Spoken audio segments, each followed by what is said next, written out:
se a gente quiser garantir um atraso máximo de uma ponta até a outra da rede, como que a gente pode fazer? Levando em conta, né, os atrasos de enfileiramento.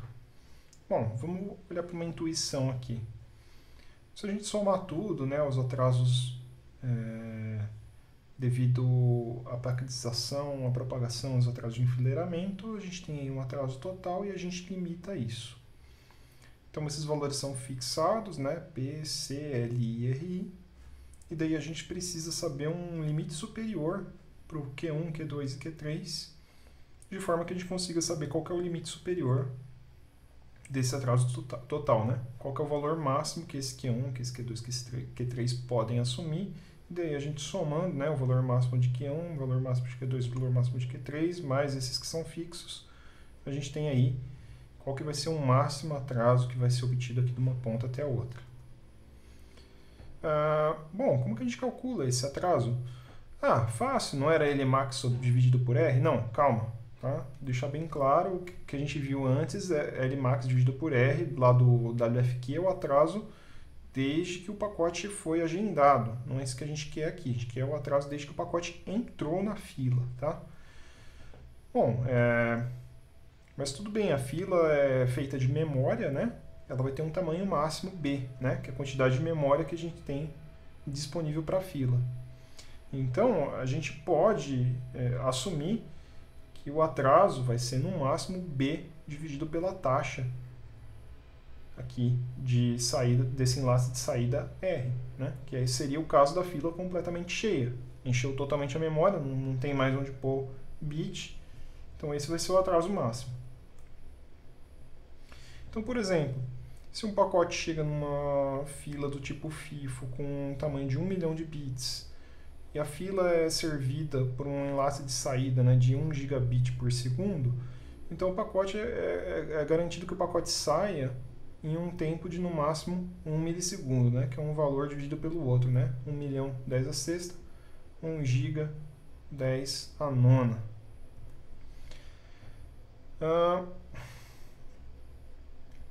Então a gente poderia aqui substituir o tamanho de cada fila dividido pela taxa aqui do enlace de saída correspondente.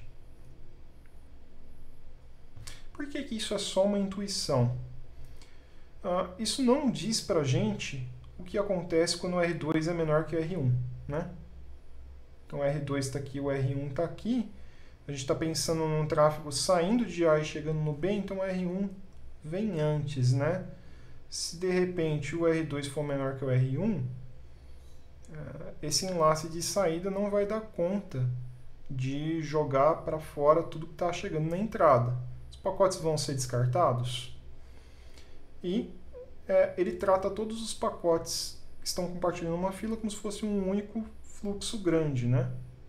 Ele não distingue, né, o atraso de uma ponta a outra, né, atraso fim a fim, de fluxos diferentes. Então não tem como a gente trabalhar com um fluxo de prioridade mais alto, um fluxo de prioridade mais baixa e definir atrasos diferentes para cada um nesse modelo. Então a pergunta é, como que a gente pode dar um limite superior, né, calcular um valor máximo que vai acontecer, garantir que vai ser o máximo, que não vai ter nada maior que ele, para o atraso dos pacotes de cada um dos fluxos da nossa rede. E aí os fluxos a gente define, né? Quantos fluxos a gente vai trabalhar e o que tem dentro de cada fluxo. Então vamos olhar de novo lá para o WFQ, né? Aqui cada fluxo recebe pelo menos a garantia de uma taxa AI vezes R, né? Onde R é a taxa total aqui do enlace de saída e os As são os pesos. Então a gente pode falar que o atraso de um certo fluxo I é menor ou igual a BI, que é o tamanho de uma dessas filas. Lembrando que a gente trabalha aqui com várias filas, uma fila para cada prioridade, dividido por AI, que é o peso, né, que define a prioridade daquela fila, vezes o R, que é aqui a taxa total.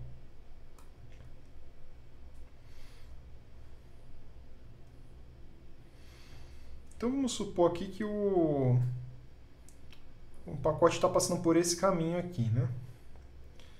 E vamos desenhar só a fila correspondente ao fluxo dele. Pode ter outros fluxos aí, mas a gente não vai olhar para eles, que são outras filas. Então ele vai passar por esse enlace, ser colocado nessa fila, sair, passar por esse e assim por diante. Bom, se a gente quiser dar garantias para esse fluxo, os roteadores no meio do caminho eles têm que alocar uma fila para ser usada por esse fluxo. Então a fila existe lá no hardware, existe uma memória lá para armazenar essa fila, a gente tem que alocar esse pedaço de memória aí para ser utilizado para esse fluxo. Vai ter, suponha que ele tem tamanho B, né? E definir uma taxa de serviço, né, para usar naquele algoritmo WFQ com peso A, né? Ou seja, vai conseguir aí uma banda de A vezes R. E daí, o atraso de uma ponta até a outra, para um único pacote de tamanho P, vai ser menor ou igual, veja, é o atraso para o pacote de tamanho P, não é o P que é menor ou igual, tá? Então, o atraso é menor ou igual 4 vezes isso aqui, por quê? Porque tem 4 enlaces, né? Esse e esse. Aqui a gente está colocando todos com as mesmas características, né? Mesmo L, mesma velocidade de propagação da informação, né? Mesma taxa de transmissão em cada enlace. Mais 3 vezes, porque a gente tem 3 roteadores, e aqui a gente está colocando também os 3 com as mesmas características, tamanho da fila destinada àquele fluxo, dividido pelo peso daquele fluxo, vezes o R aqui do enlace de saída. E se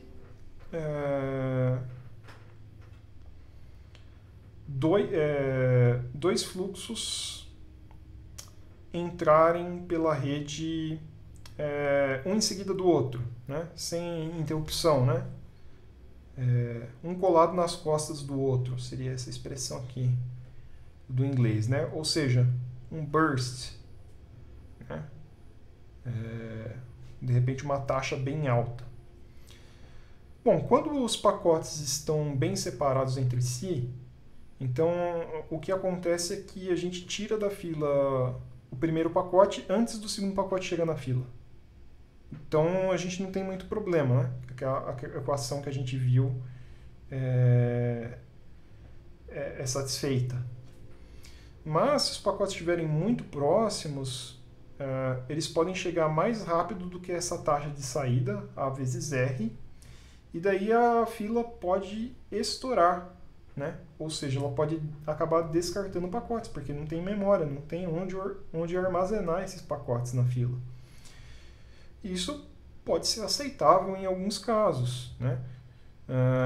Mas em outros a gente quer realmente limitar esse atraso de ponta a ponta para todos os pacotes. Então a gente tem que todos os pacotes pertencentes ao fluxo. A gente não vai querer tolerar que um pacote atrase mais que os outros ou que seja perdido. Então, nesse caso, a gente vai ter que lidar com os bursts, né? Com esses picos abruptos aí na taxa de transmissão. Como que a gente pode fazer isso? Bom, a resposta é que a gente tem que suavizar essa transmissão. A gente tem que reduzir um pouco essa característica dela de ser burst, né? De ser picos de alta velocidade limitados em um pequeno intervalo de tempo. E para isso a gente usa um regulador que tem um nome bem peculiar, né? Que é leak bucket, que significa um balde com furo, né? Um balde que está vazando, um balde com vazamento. Então, o nosso balde com vazamento é esse que está desenhado aqui na figura. A gente vai inserindo essas bolinhas verdes aqui nesse balde que a gente chama de tokens, a uma taxa constante ρ. E esse balde ele tem uma altura aqui, sigma. Tá? Então o que acontece? A gente vai jogando pacotes aqui. E um pacote ele só é permitido que o pacote saia dessa fila e passe aqui para um enlace de saída se tiver um tokenzinho aqui, um ovinho verde. E daí ele vai ser retirado desse balde. Esse balde é como se ficasse pingando aqui. Toda vez que ele pinga, ele permite que um pacote saia dessa fila e vá para um enlace de saída. Então o pacote está aqui, está esperando. A hora que cair aqui um token, aí ele pode sair.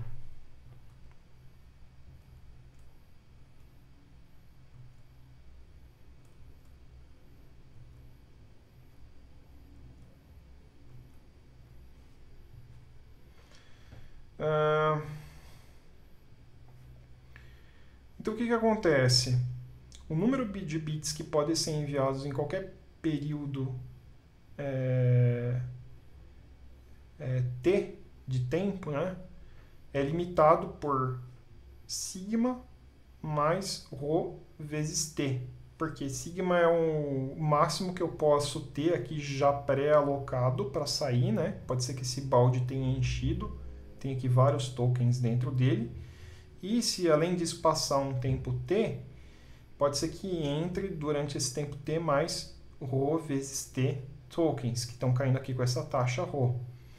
E a gente também chama isso de um regulador sigma, ρ. Né? Então,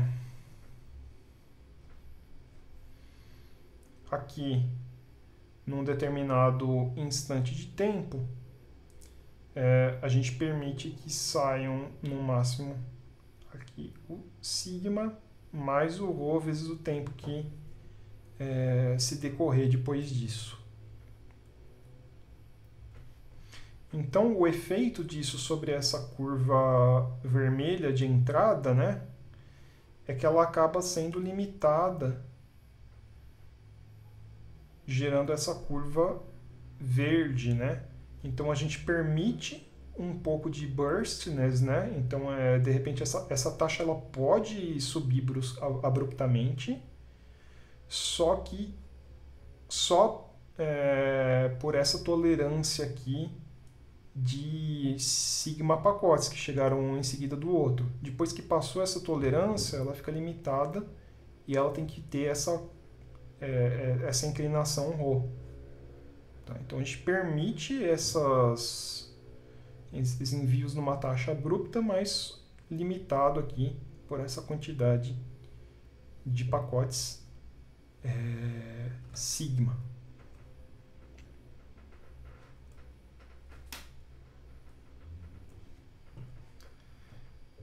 Se A vezes R é maior que ρ e B é maior que sigma, então o atraso ao longo do primeiro roteador para todos os pacotes do fluxo é menor ou igual que B dividido por AR. Então tem um teorema que prova isso. Se a gente limitar aqui no host, se a gente fizer com que o host tenha um leak bucket aqui regulando para ele não exceder essa quantidade de envio abrupto que é permitido para ele, a gente garante que aquela equação lá é satisfeita, aquela equação que a gente viu anteriormente. E um teorema mais interessante ainda é que se as chegadas numa fila forem restringidas, né, por um leak bucket com esses parâmetros e a fila for servida a uma taxa AR maior do que o ρ e B maior do que o sigma, então as saídas da fila também são como se tivesse um regulador desse. Então eu não preciso pôr esses reguladores na saída dos roteadores.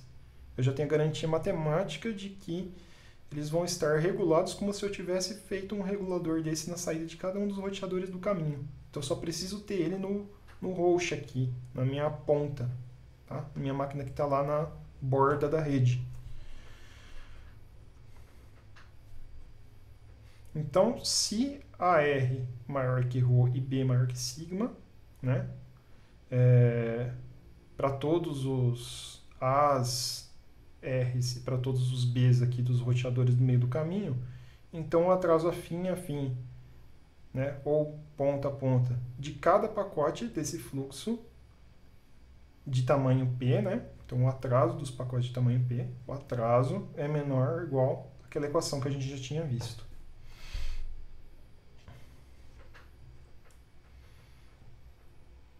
Então, em outras palavras, né? Como a gente sabe que o B tem que ser maior que o sigma e o AR tem que ser maior do que o ρ, a gente pode usar também o sigma e o ρ na equação, desde que a gente saiba que os roteadores vão ter pelo menos esse tamanho de fila e pelo menos essa taxa garantida. Então, um exemplo. Na rede abaixo, nós queremos dar para uma certa aplicação uma taxa garantida de pelo menos 10 megabits por segundo e um atraso ponta a ponta de no máximo 4,7 milissegundos. E a gente sabe que essa aplicação trabalha com pacotes de 1000 bytes. Quais os valores de de sigma e de ρ a gente deveria usar para o regulador que fica aqui no host? E qual taxa de serviço e qual o tamanho do buffer a gente precisa alocar nos roteadores, né? Então, o que a gente faz? Primeiro, a gente precisa tirar o componente fixo, né? Que é dado pelos atrasos de paquetização e de propagação. No caso aqui, o total é de 120 km, divide pela velocidade da luz na fibra. Aqui o tamanho do pacote é 8.000 bits, né? Que é isso aqui vezes 8. Convertendo de bytes para bits.